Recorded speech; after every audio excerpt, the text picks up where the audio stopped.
Hi everyone, Evgeny is here. Welcome to VSA Online, the 10th season. So this is really great. And thank you all for joining us today in this, a little bit unconventional for the webinar time, but we can be flexible from time to time, I guess. Especially, today I'm very happy to host a very excellent talk by Anthony. So without any further delay, Anthony, please go on. Cool. Yeah, thanks, Evgeny. Yeah, and so thank you for rearranging the time. I have to teach at the normal at the normal meeting time, so hence the altered time. Okay, so this is a talk that's based on some work that I started doing while I was a postdoc briefly at the Redwood Center at UC Berkeley. And I guess I should say that I'm now affiliated with UC Davis. I'm a professor at UC Davis in electrical engineering. And so basically the gist of the talk is that it's sort of intended to be a tutorial style talk that's going to cover some connections between vector symbolic architectures and this area of research in computer science called sketching algorithms. So I'm going to assume that all of us are already familiar with VSAs, and so I'm not really going to spend any time introducing them beyond just to say that I think we can all agree that a reasonable description of VSA is that it's an approach for expressing certain kinds of data structures and algorithms using data that's represented as random vectors. I think that's a sort of reasonable high-level description of what VSA is doing.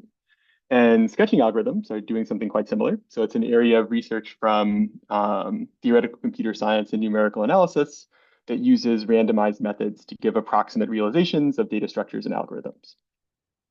And the kind of main takeaway of the talk is that VSA and sketching algorithms are very closely related in both their goals and methods, um, and use very broadly very similar, and in fact, I think often coincident methods to achieve similar ends. Sorry, so it looks like there was uh, a typo there.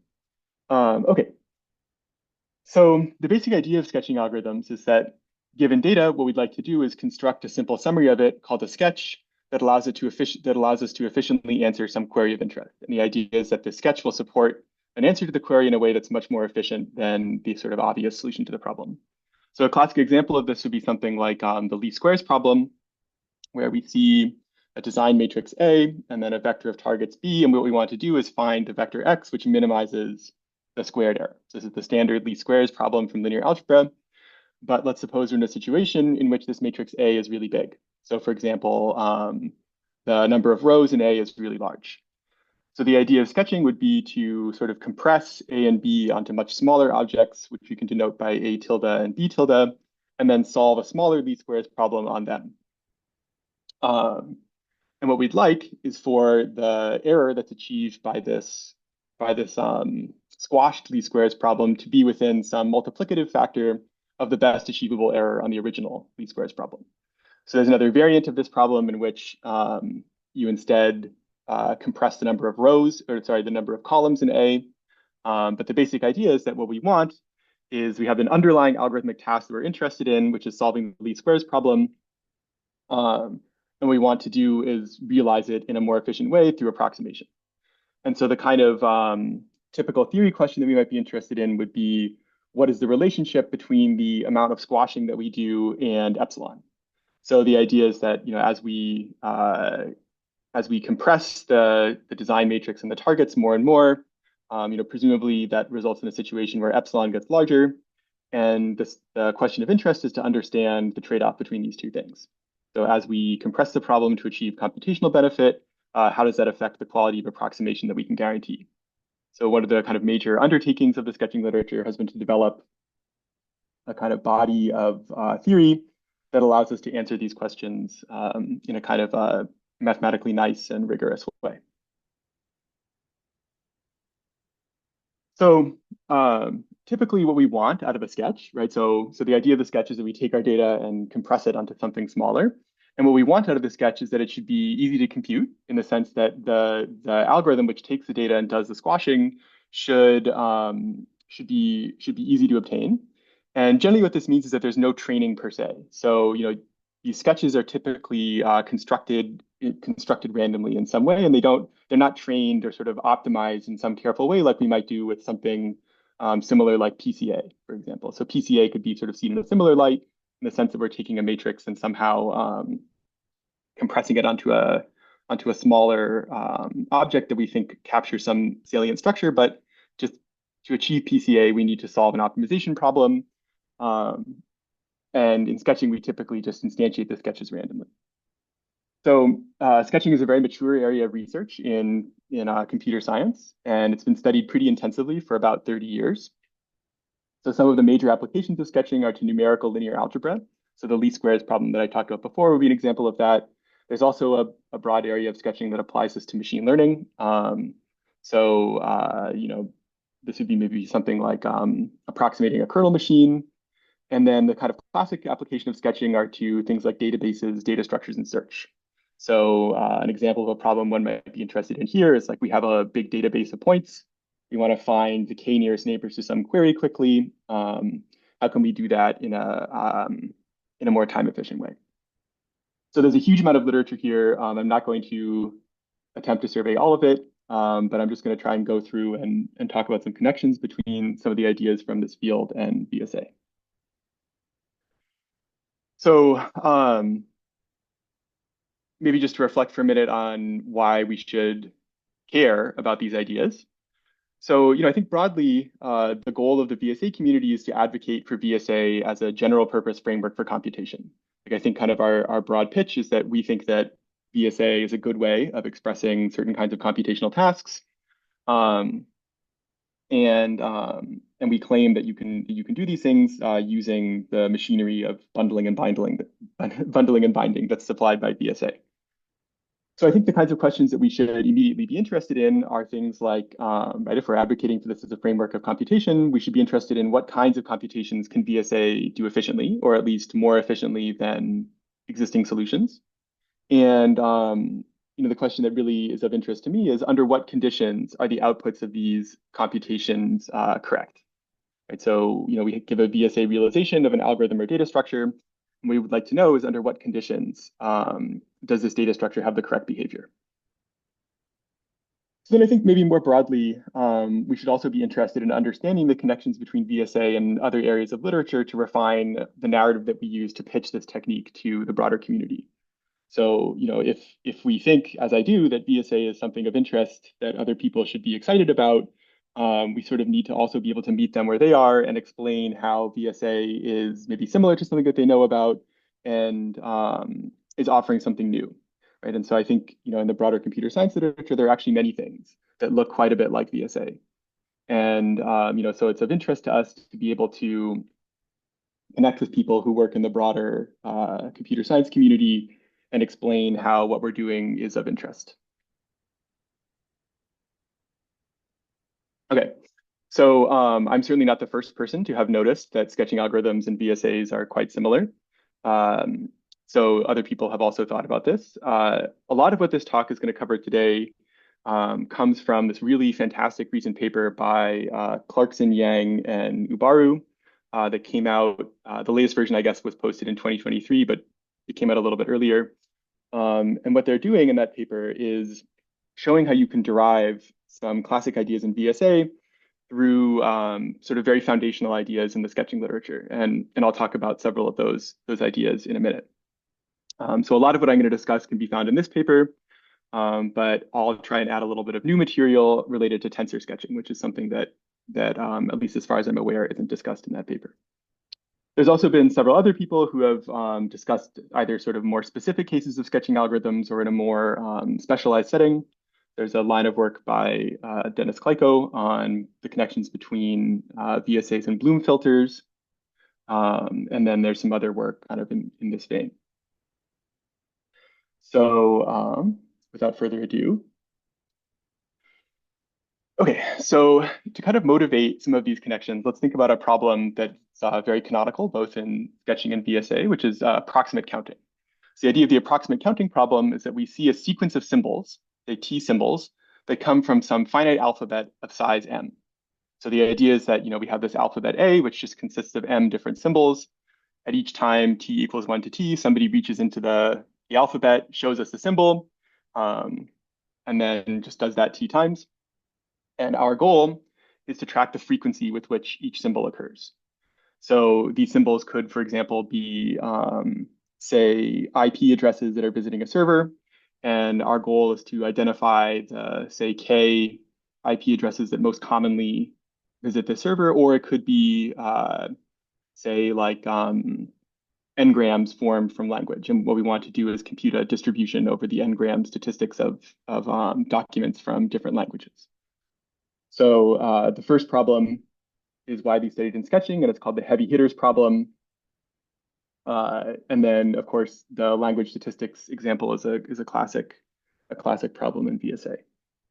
So, um, so to give this problem a more formal definition, what we'd like to do is construct an estimator and hat that satisfies the following property. So what we're saying here is that this estimator, we'll call it an epsilon approximate frequency if the maximum error in the estimate of the count is at most t times epsilon, right? So to get an epsilon approximate frequency, it suffices to estimate counts up to multiplicative error t times epsilon. So you can just divide by epsilon here, and then we get that frequencies are preserved with absolute error epsilon. So we'd like to do, right? So just to recap, what we're saying is we're going to construct an estimator and hat that takes, sorry, this should be a lowercase a, that takes in a symbol from our alphabet. And what we'd like is that the approximate count we return is within a multiplicative factor of t times epsilon of the true count, of the true number of times that symbol appears. Okay, so we all know how to solve this problem using VSA, and the standard solution is to associate to each symbol in our alphabet some d-dimensional code word, which we typically instantiate randomly. So we would say for each symbol A in our alphabet, we instantiate a code word phi of A by, say, for example, just sampling it from the uniform distribution over plus minus 1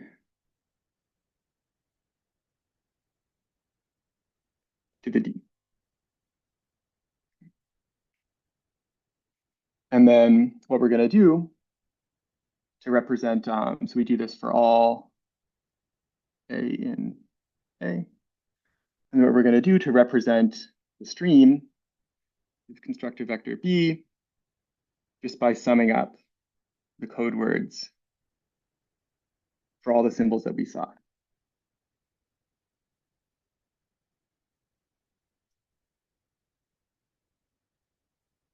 Then our estimate of the count will just be the dot product. So n hat A is just the dot product by A transpose B divided by D. So why does this work? Well, if we look at the expected value of the count of the estimated value, so if we take an expectation with respect to randomness in the draw of these code words, then by linearity of expectation, this is the sum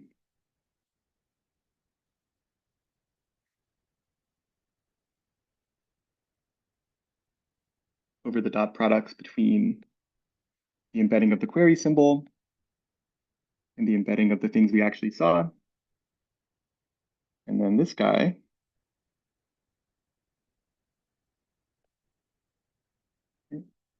is just equal to 1 if A equals ST. So therefore, what we've done is just recovered, right? So in expectation, we recover exactly the true count, the true number of times that we saw the symbol A. So what this tells us that if we average over every possible instantiation of these code words, then we get exactly the right answer. But what we'd really like to know is for a single fixed instantiation of them, how many do we need to choose so that this answer that we get to within a multiplicative factor of epsilon times t of the true answer. And so we can show, using a standard argument from probability theory, is that the following is true. So we can show that the probability that there exists, let's write it this way, probability that max, our maximum error,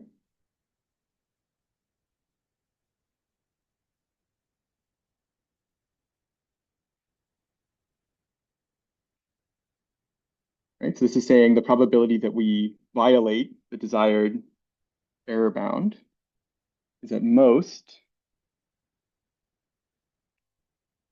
2 times the number of symbols in our alphabet times e to the minus d epsilon squared over 2. And so therefore, provided d is chosen to be greater than or equal to 2 over epsilon squared log 2m over delta, and hat is an epsilon approximate frequency with probability at least 1 minus delta. And so this flavor of analysis is very common. What we're saying is that this is sort of like in computer science, this is called a probably approximately correct guarantee. So we're saying that our estimator is with high probability, or with probability at least 1 minus delta, accurate to within error epsilon. So again, like what we're saying here is there's a relationship between the size of the embeddings and the kind of guarantee that we can provide on the error of our estimator. And so what I'll just note about this is that another way of viewing this scheme is that we actually didn't need to say anything about vectors at all to make this conclusion, right? Like, so what we're saying is that even if I choose d equals 1, right? This property still holds an expectation. And then when we can interpret what I'm saying over here as just saying like, okay, we have an estimator that is correct in expectation, and then we're just going to average over several copies of it to reduce its variance, right? That's the sort of, it's not exactly the right, it's not exactly technically correct, but it's the right intuition. And so we didn't say anything about vectors to derive this estimator, but if we like, we can interpret this as assigning each symbol in our alphabet a representation of the high dimensional vector, and then summing them together to represent a more complicated object, which is the street.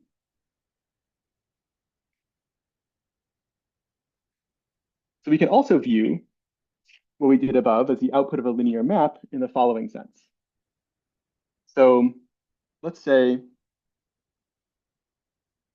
let E of A be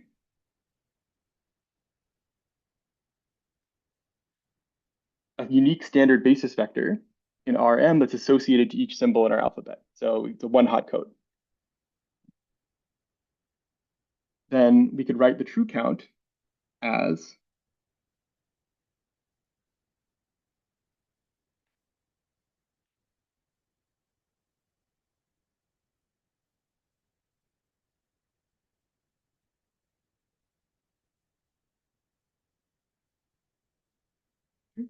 so that would exactly give us the true count.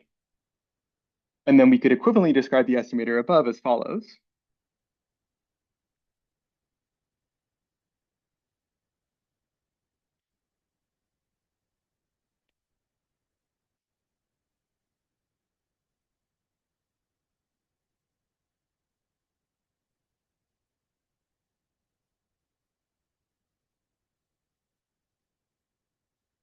Right, where the matrix A just collects all of the embeddings of each symbol in our alphabet into a matrix.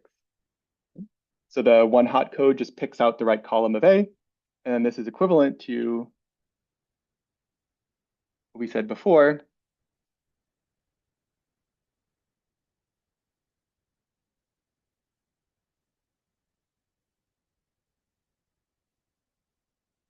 So in that sense, we can view this as a special case of a more general problem about preservation of inner products between vectors.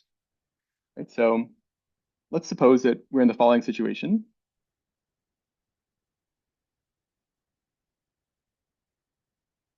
So suppose,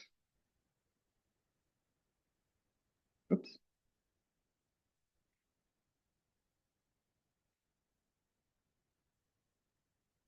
So suppose we see a collection of vectors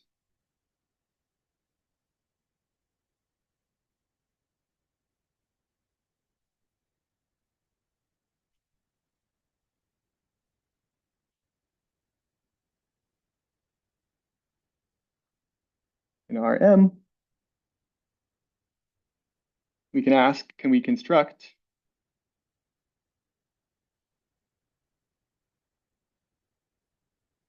a map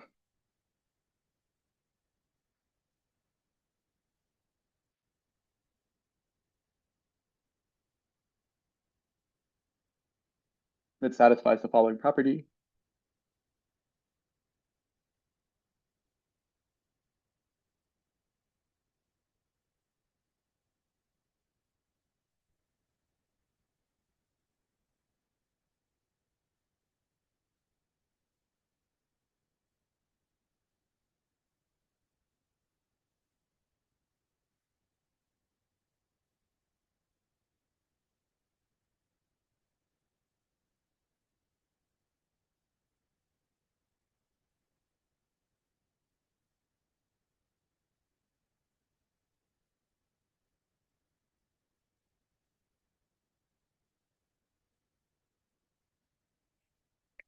Okay.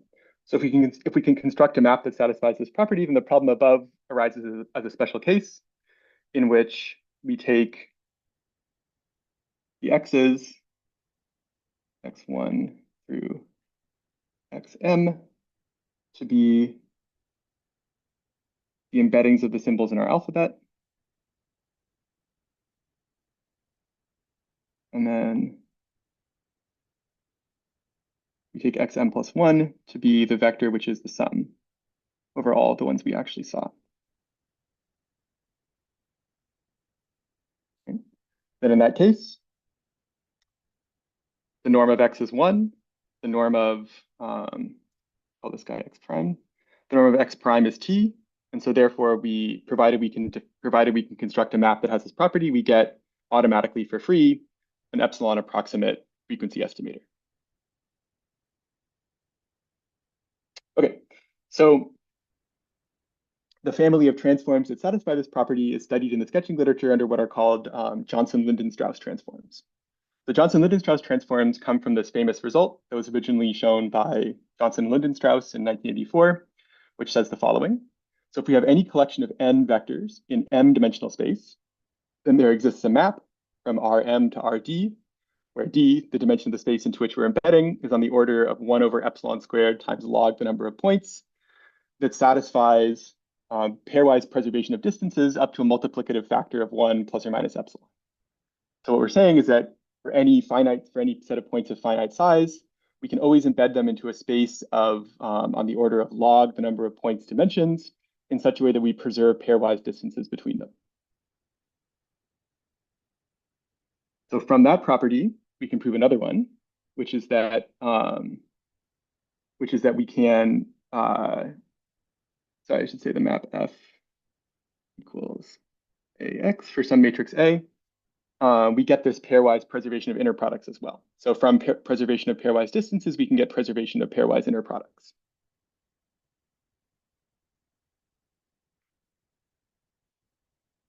So there's a very standard way that people show the Johnson-Linden-Strauss lemma constructively.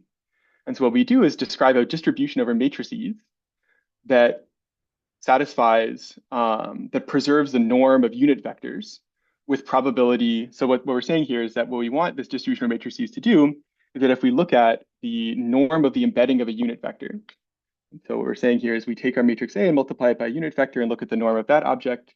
we wanted to distort norms by at most epsilon, and we want that to be true with probability delta, with probability at most delta, or probability greater than or equal to 1 minus delta. And the way we can prove the previous lemma from this is that we just apply this result along with the union bound to the set of unit vectors, which are the normalized pairwise differences between the points in our data set. Right? And so using these two ideas together, we can prove the Johnson-Linden-Strauss lemma. And so we should interpret this as saying is that if we choose a matrix A according to a probability distribution P, which satisfies this property, the epsilon delta distributional Johnson-Linden-Strauss property, then what we get that we care about is this property here. Right? That we preserve pairwise inner products between points with high probability. And so maybe perhaps a little bit surprisingly, the Johnson-Linden-Strauss lemma, this original result up here, is tight in the sense that it's always possible to construct a set of n points for which this D is up to constants the best we can do. Right? So if we try to embed into a space of any smaller dimension than that, then we do not preserve pairwise distances. We distort things by more than the desired 1 plus or minus epsilon.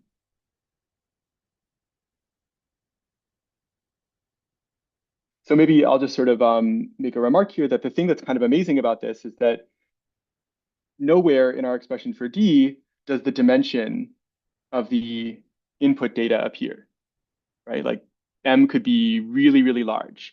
And the dimension to which we embed depends only on the number of points, not the dimension in which they live. So it's sort of maybe a sort of intuitive way of thinking about it, that it's saying that any finite set of points in a space of arbitrarily high dimension is sort of intrinsically a low dimensional object if what we care about is pairwise distances.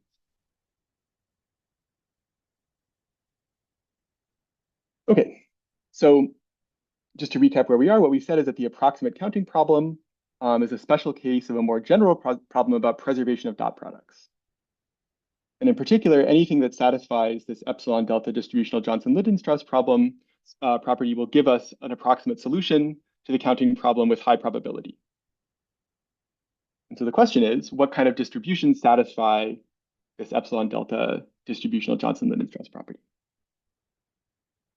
So the kind of classic construction is to choose each coordinate of our matrix A from IID, from a distribution that is centered, sub-Gaussian, and has unit variance.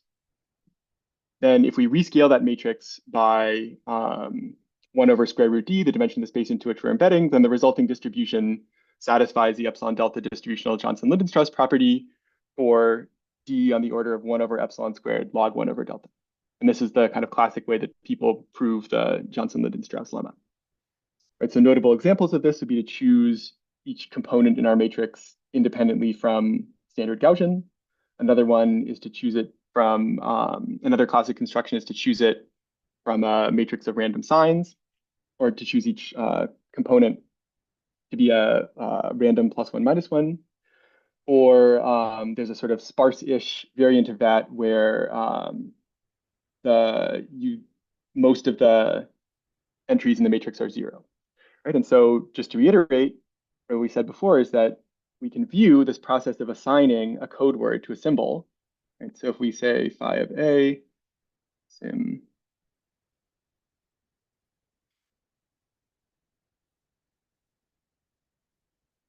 right? Another equivalent way of saying that is that we sample a matrix, right? We choose a matrix A to be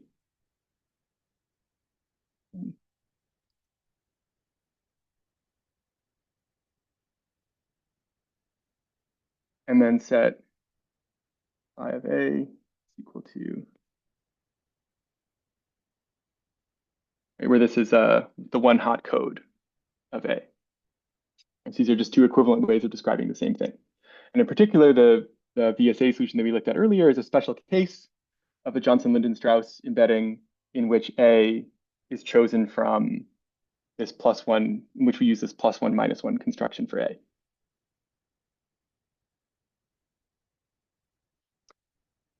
Okay, so these dense constructions are sort of unappealing in the setting that the dimension of the input is large to begin with, right? So what that's saying is that we have our matrix A sort of like a short and wide matrix, right? So this is D by M. And so we can sort of, in the VSA context, we can think of this as saying, like, if we have a large number of symbols to represent, then we can represent them using relatively short code words, but there are a lot of code words. And so we still have this problem of needing to store a large code book, right? Even though the length of the code words is manageable, the number of code words could be very large, right? And so this is a sort of more generic problem, which you can think about as being the dimension of the input data is very high, right? It's just equivalent ways of saying the same thing. So there's sort of two lines of work in sketching that try to get around this problem. So one of them is to make these GL matrices very sparse. So we saw this construction from Acleopsis, which is kind of sparse, but it's still it's not sparse enough to make us happy. And so there's a construction called the sparse Johnson-Lindenstrauss transform, which uses the same number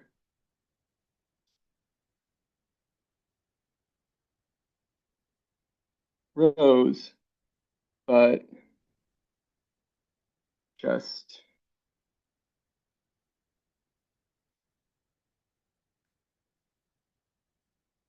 non-zero entries per column. And so one of the common constructions of this is what's called the count sketch matrix.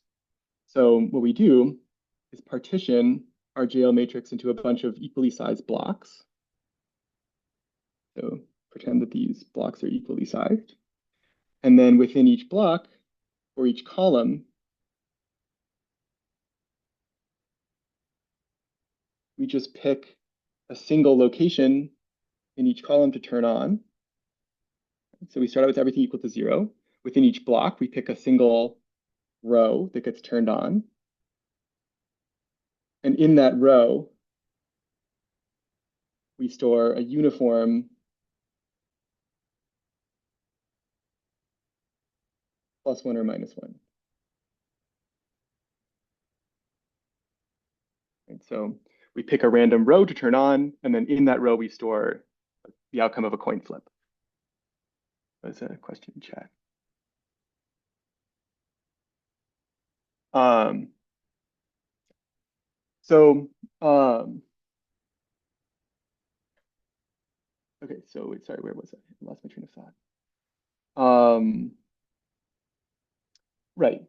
So this kind of construction also arises in VSA, and it's called a sparse block code.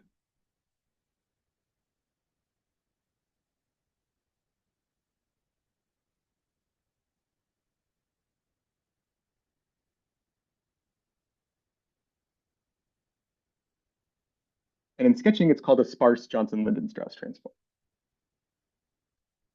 Or maybe I should say it's a special case. It's a particular case of a sparse Johnson-Lindenstrauss transform.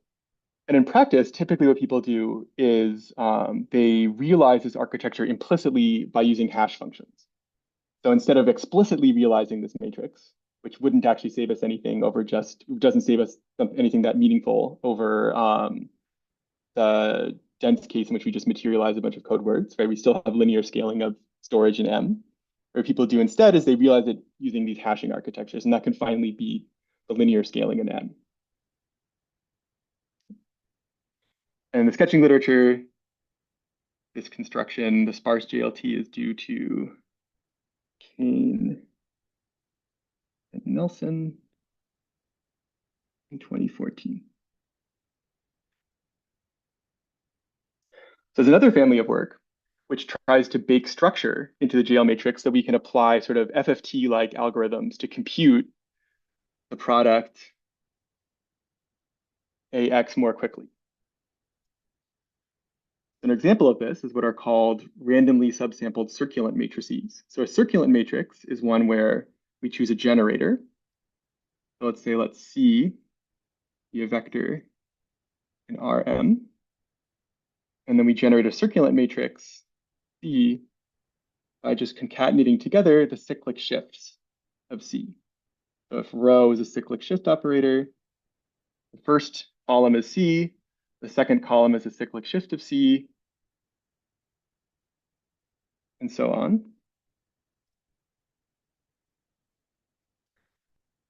And then a random circular matrix is just one where the generator is chosen randomly. So for example, we could choose it from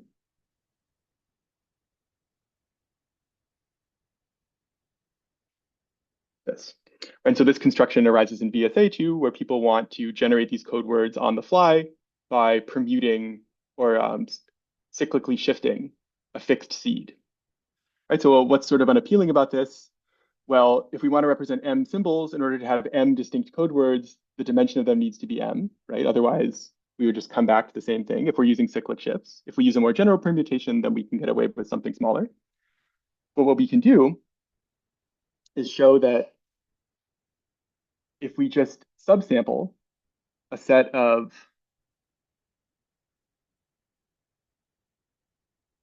some set of D equals O of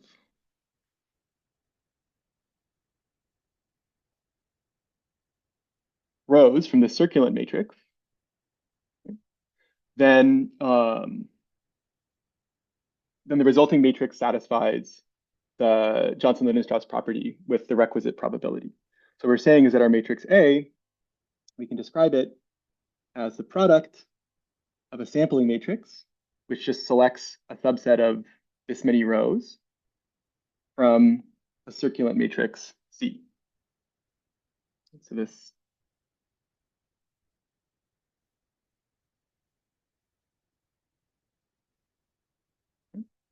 and what I'll note here is that, so why is this nice? Well, for one thing, right, the whole matrix C can be generated from the generator. So all we have to store to materialize the rest of the matrix is the generator. And then we can materialize other things on the fly as we need. And we can also compute these products, C times X, right? So this product, C times X, can be computed using a convolution between the generator and X, which we can compute fast using the FFT. So the benefit here is that we have better storage and fast computation through the FFT. But we have much less randomness, right? Like the only actual randomness here is just in the generator. The rest of the matrix is deterministic given the generator. And the price we pay for that is this term here. So if this was a truly random JL matrix, then we would be able to eliminate the squared term. But the price we pay for the computational benefit of having this more structured matrix is that we have a slightly reduced embedding power. And there's a whole long line of work in this field. They're called the fast Johnson-Linen-Strauss transforms. There's a really beautiful paper by Kramer and Ward in 2015 that connects this idea of fast Johnson-Linen-Strauss transforms to compressed sensing. So it turns out there's a very sort of deep and interesting relationship between the Johnson-Linen-Strauss transform and compressed sensing. And that's covered in this really nice paper by Kramer and Ward. And then I should mention that all this stuff that I've been saying about interpreting bundling using the sum as a Johnson-Linen-Strauss transform was covered in this paper by Clarkson.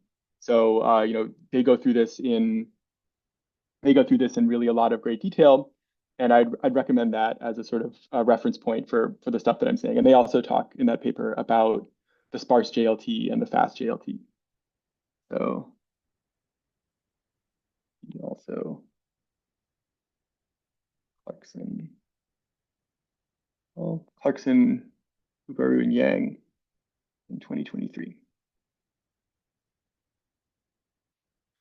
Okay, so so far we've talked about a situation in which one sees symbolic data, but the thing that is interesting about VSAs is that it provides a way to represent data with composite structure.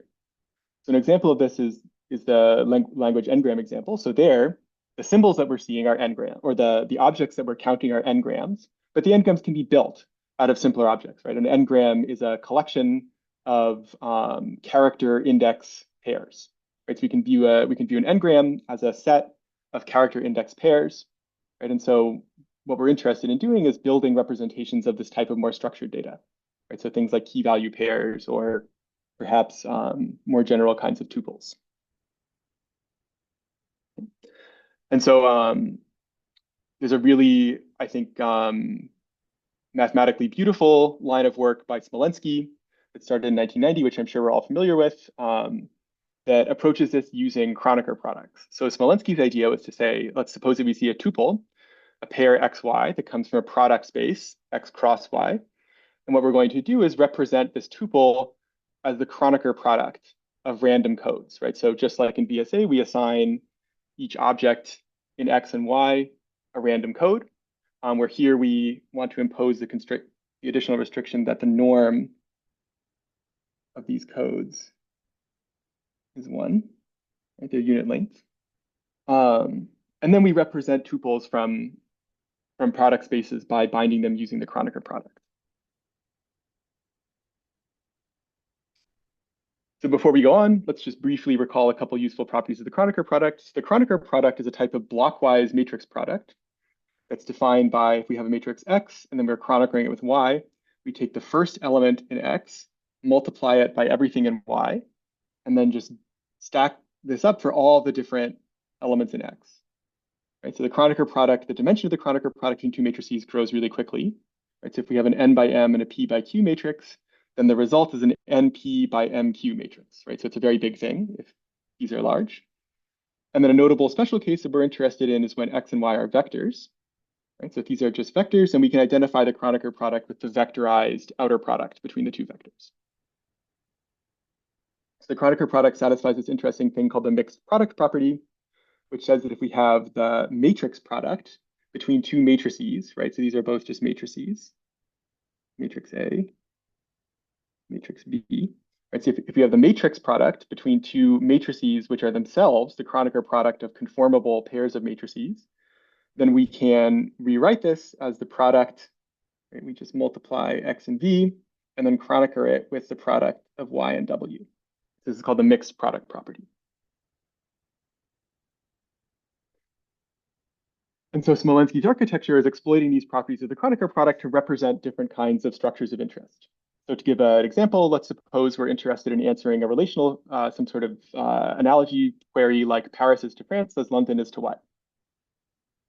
And so more generally, we can think about a situation in which we see a set of entity relation pairs. Right? So we have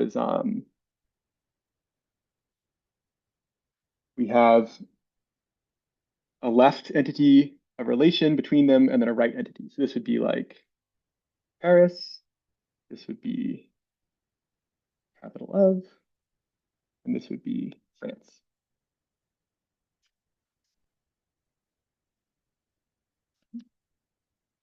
And so what Smolensky's architecture tells us to do is to associate each symbol in these different alphabets, and without loss of generality, we'll assume that these alphabets are disjoint.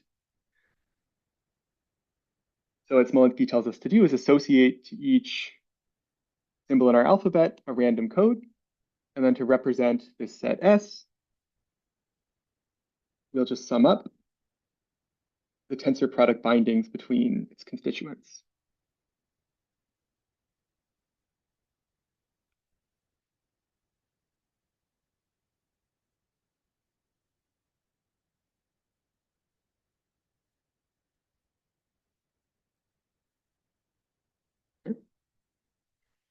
And so this representation substantiates various queries of interest using this machinery of the Kronecker product that we described before. Right, so I'll just emphasize B here as a vector. We're sort of maybe used to thinking of tensors as cubes, but we can really just as well think of it as a vector in R, D, cubed, where D is the dimension of these embeddings. And so to do something like, say,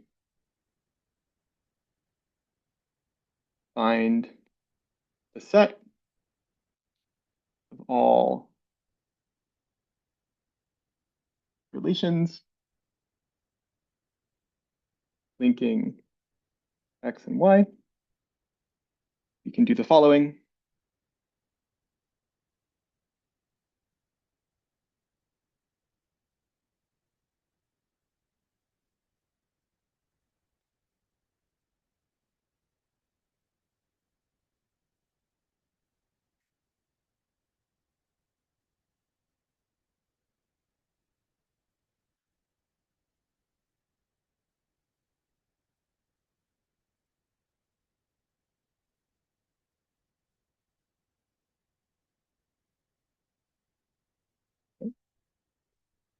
So I just used, to do this, I used the mixed product of the Kronecker, I used the mixed product property of the Kronecker product, and then linearity of matrix multiplication.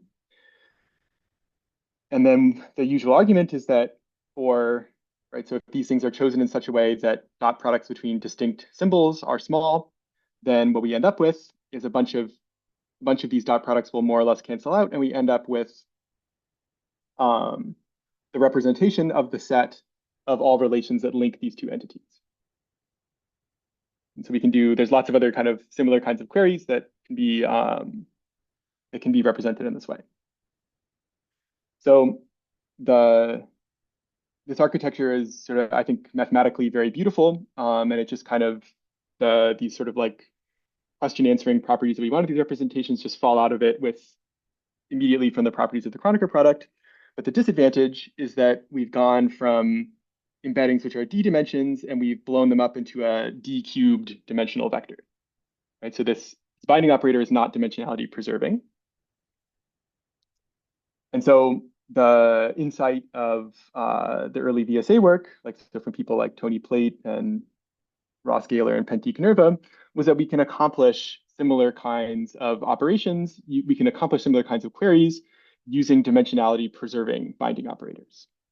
So I think we're all familiar with the major VSA binding operators, but the two kind of classic ones are circular convolution, where we just convolve the embeddings of the two symbols we're interested in, and the Hadamard product, where we multiply them element-wise. And then there's a non-commutative variant of the Hadamard binding that can be accomplished using permutation.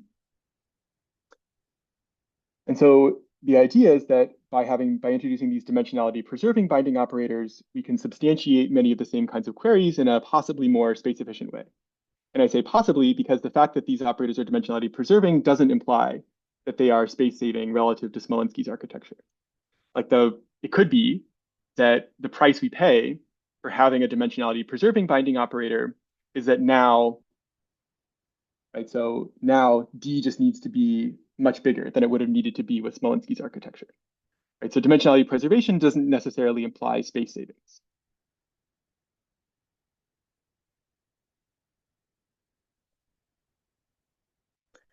So I'll just note briefly that we can actually view these tensor product codes as a linear map in a similar way to what we did before with in the similar way to what we saw before with the connections between the approximate counting problem and JL. Right? So let's suppose that we have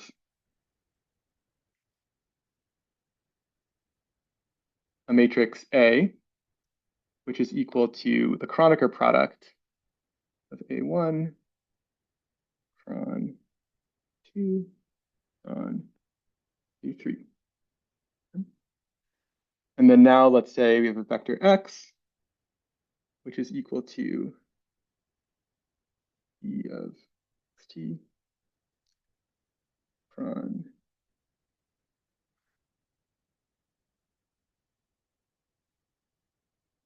Right, so again, these are the one hot codes of the symbols we're interested in. Right, so this is like the one hot code of Paris, the one hot code of the relation capital of, and this is the one hot code of France. So then by the mixed product property, you can write AX as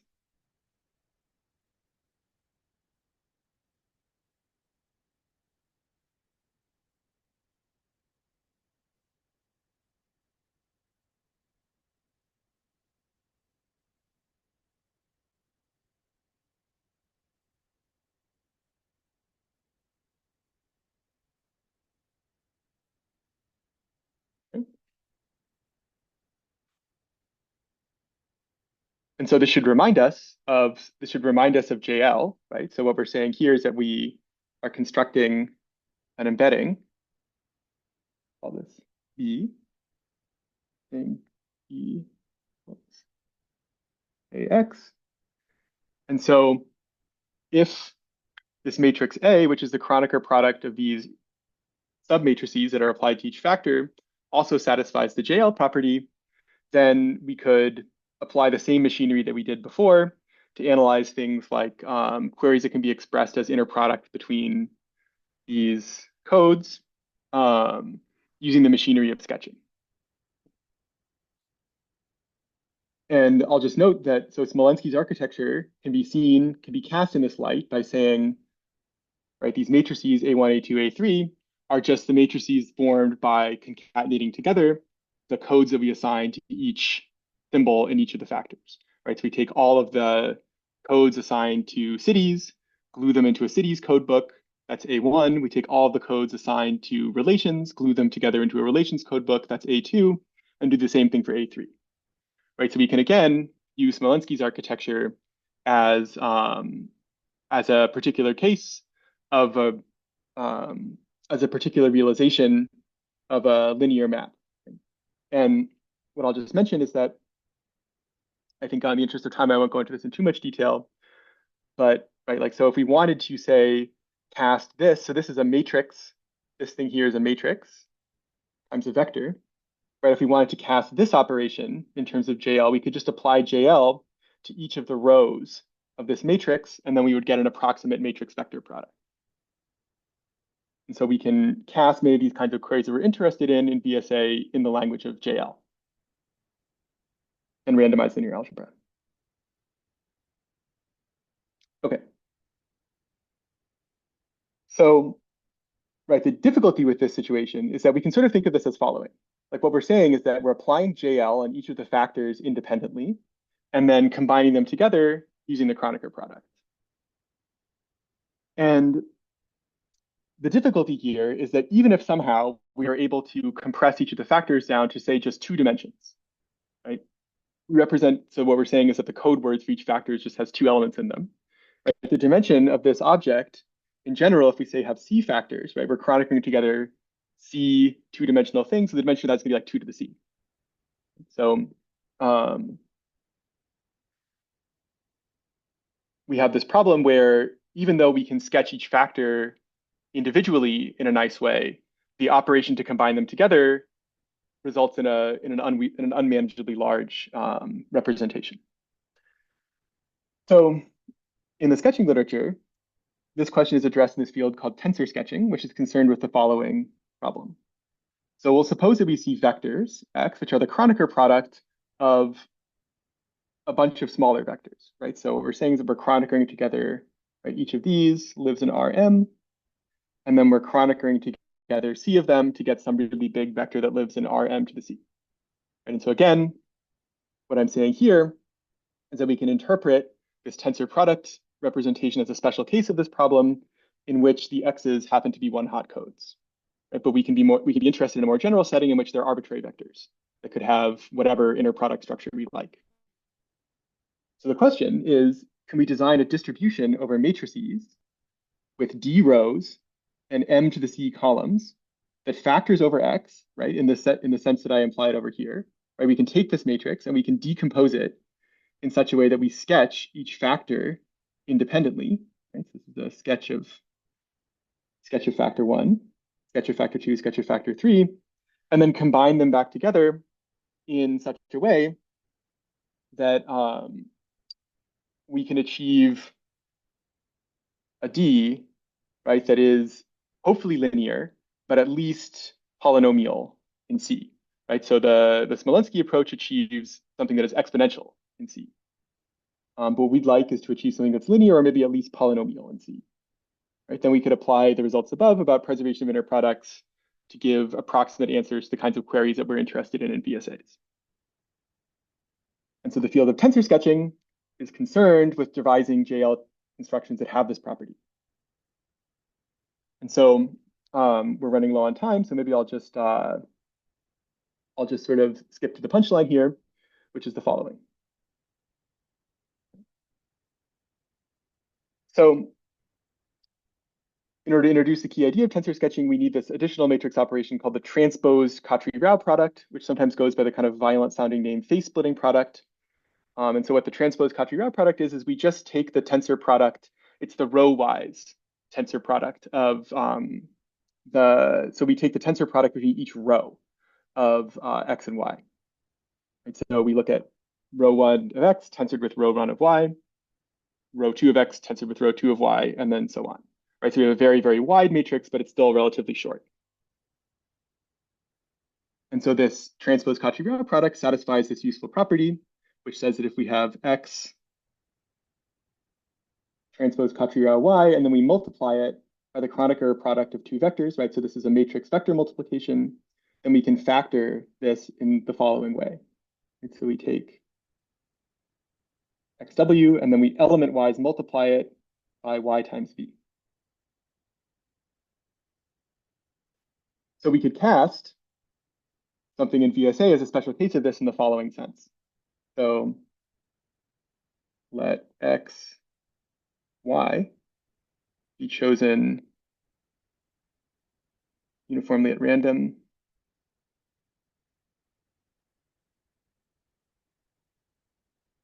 and let w, v be one-hot codes of symbols.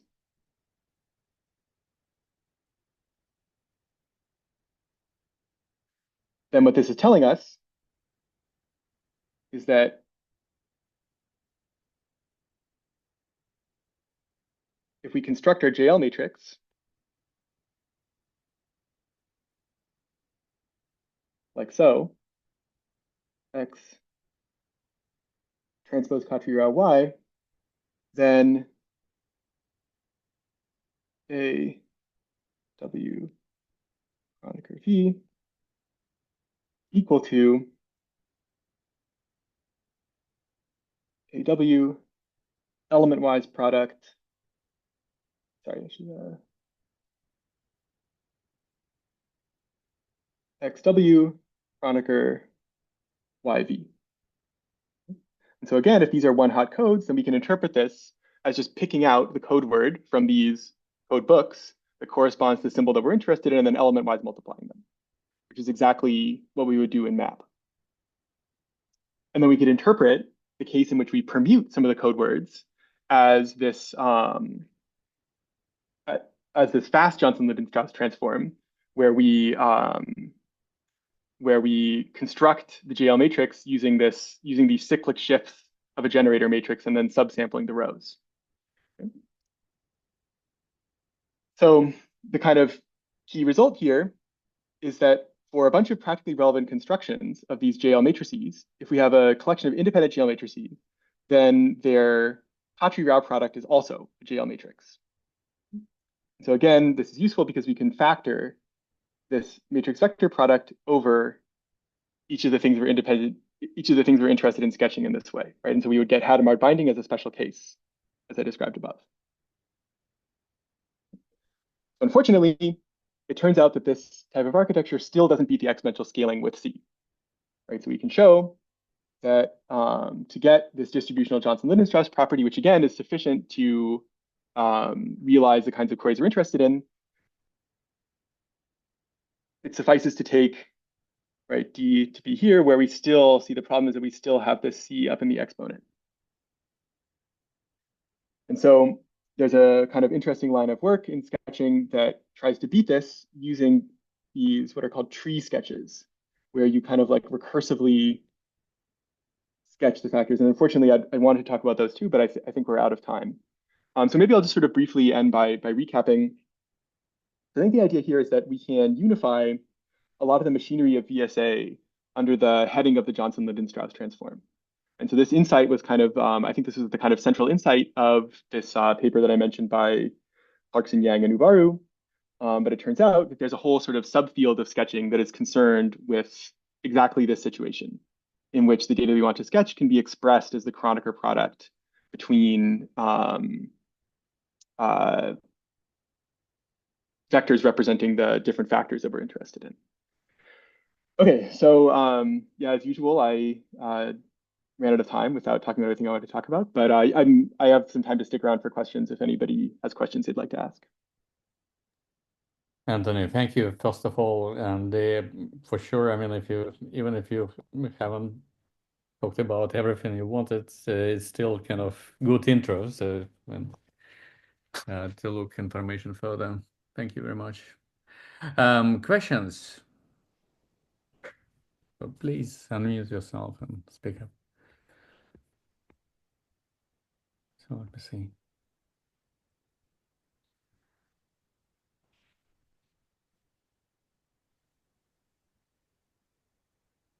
Maybe a quick one. It could be a bit stupid, but Sure. I'm wondering, why do we not just use holographic representations and be done with it? It's an evil question, but I just want to see what Oh, your oh, you mean so what you're asking is why don't we just use what Tony Plate suggested, which is to use circular convolution? not circular conversion, any type of holographic, so I don't know what dimensionality you mean by preserving, holographic. dimensionality preserving, rather than have to deal with this explosion and then sketch it down. Right. So the question is that these the question is, are these holographic representations actually better? Right? Like the fact that the operator is dimensionality preserving doesn't mean that the amount of space we use is actually less. Right? Like it could be that the price of having a dimensionality preserving binding operator is just that we need to make the dimension of the codes much bigger. Right. And so Hmm. it could easily and in fact that's sort of what these results in the tensor sketching literature suggest. Right. Like so this thing here where I said, right, like that's exactly what you're describing here. Right. We're taking each of these factors, sketching them onto d dimensions, and then combine them together in a dimensionality preserving way. Right. So that is so I guess I'm still not totally clear on what holographic means, but then if I understand your use of the term correctly, then this would be a holographic representation in the Hmm. sense that like these are all so what my sort of central claim is that we can view this as exactly saying, let's assign to each symbol in our alphabet code phi of a, and then to represent a tuple, like say A1 through AC in the product of a bunch of alphabets, we just element-wise multiply them together. Hmm. And so the question is, like, is that actually better than using the tensor product? And it may be, like, I don't know the answer to that question. It could be, it could not be. But these results from the mere fact that the operator is dimensionality preserving is not enough Hmm. to assert that it actually is space saving. And in fact, the results from the tensor sketching literature seem to suggest that that they may still have a c up in the exponent somewhere, right? And so we can interpret this as saying like the price of having this holographic representation is just that the dimension of the embeddings need to be bigger in the first place, right? And so like how tight is this result?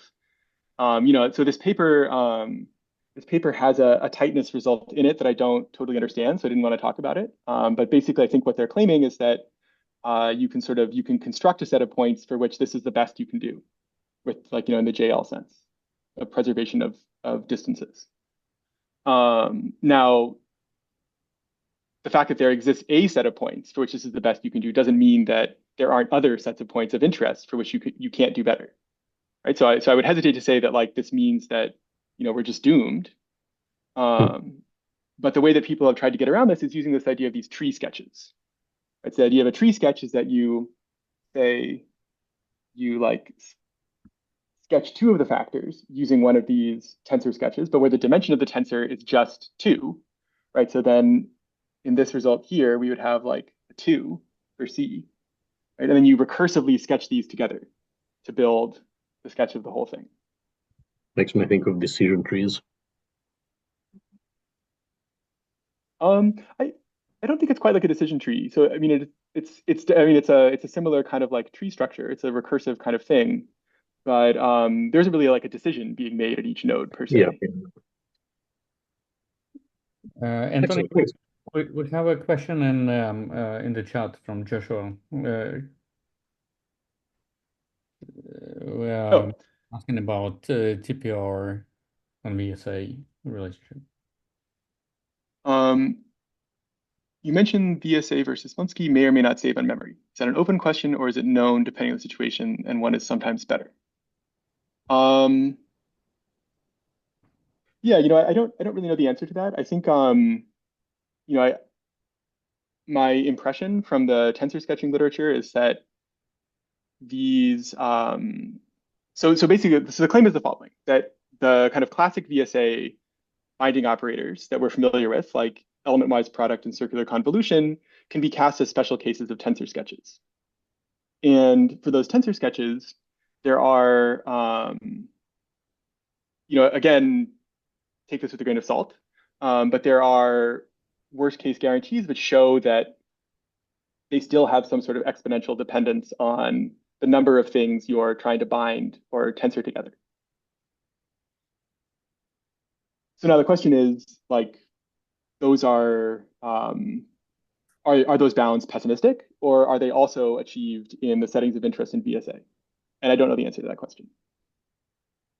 Anthony, I have a question which is maybe very superficial and even naive, but I mean, I, don't you think now it's time to rename VSA to something like DSA, data sketching architectures or something? I mean, which is more um, computer science sound, um, Um, terminology wise.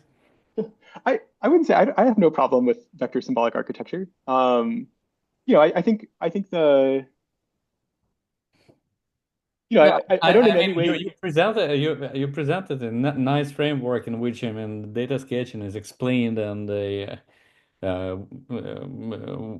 VSA operations and vice versa. So clearly relationship. So I mean, so what do we Yeah, kind I mean, of reinvent the wheel by just giving different names to um no. So yeah, so that's that. I think that isn't quite the intent of what I'm trying to say. Like I'm not, I in no way intend this to mean that like the contributions of the VSA community are not interesting.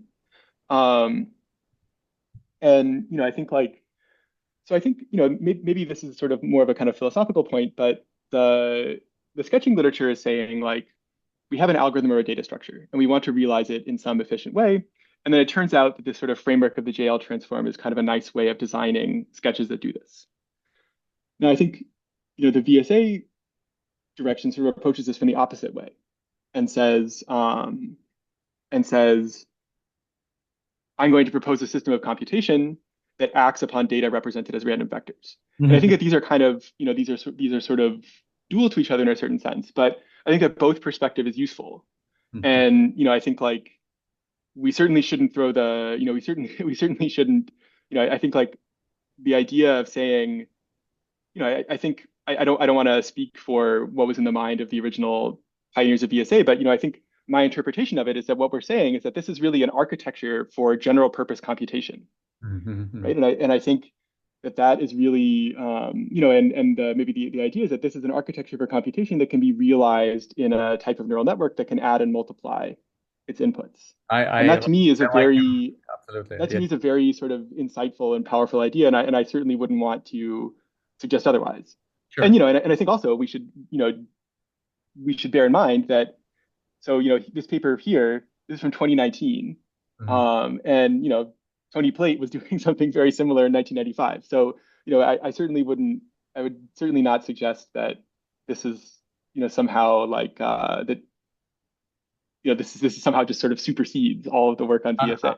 Yeah, yeah. That's why I said that it's kind of it's a weirdly posed question, but I mean, so this parallels are really interesting and useful before all because talking to computer scientist community or researchers, I mean, without these arguments, it's maybe hard to convey. I mean, what VSA is, but Yeah, I mean, I think like what I want to convey here is just that I think we actually have a lot of common ground with computer absolutely. scientists, Yes. and we should be excited about that. That means that there's a whole other community of smart people who are thinking about similar things that we can engage with, and I Absolutely. think would actually be very receptive to some of the ideas that we have in VSA. Yes. Um, and yeah, no, I think that's absolutely a thing to be celebrated and excited about.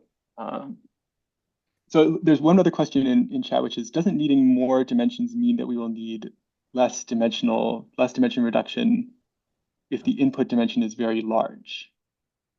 I'm not sure I understand the question. If you don't mind saying it, do you mind clarifying?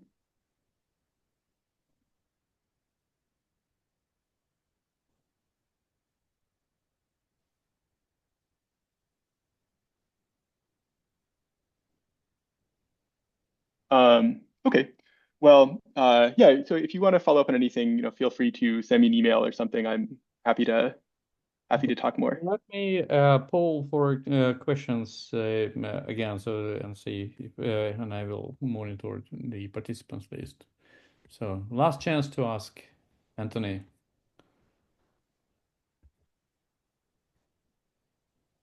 Okay. But if not, then again, Anthony, thank you very much for this great lecture. So that's absolutely fantastic.